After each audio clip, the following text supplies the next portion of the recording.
ప్రెగ్నెన్సీలో ఉన్నప్పుడు ఫస్ట్ 3 నెలలు కావచ్చు, 9 నెలల వరకు కావచ్చు, ఎప్పుడైనా గానీ వాళ్ళు ఫీవర్ రావడము, ఫస్ట్ 3 నెలలు ఫీవర్ వచ్చినా, కోల్డ్ వచ్చినా, ఏ ఇబ్బంది జరిగినా గూడా కొంచెం జాగ్రత్తగానే చూసుకోవాల్సొస్తది. ఎందుకంటే ఫస్ట్ 3 నెలలు అవయవాలు తయారయ్యే టైం అనమాట.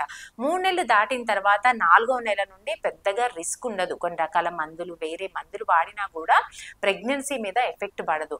బట్ ఫస్ట్ 3 నెలలు మాత్రము పిండం అవయవాలన్నీ కూడా డెవలప్‌మెంట్ స్టార్ట్ అవుతున్న టైంలో చాలా సెన్సిటివ్ పీరియడ్ అనమాట ఫస్ట్ 3 నెలలు. ఆ 3 నెలలో ఏది పడితే ఆ టాబ్లెట్ వాడడానికి కుదరదు.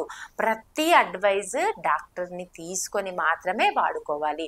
3 నెలల తర్వాత 4 నెల నుండి డోలో టాబ్లెట్స్ గానీ, ఏదన్నా మనకి సిట్రిజిన్ గానీ, పారాసిటమాల్ గానీ, లేదంటే జలుబుకి సంబంధించినవి గానీ, కొన్ని రకాల మందులు వాడుకోవచ్చు. చిన్న చిన్న మెడికేషన్ వాడుకోవచ్చు.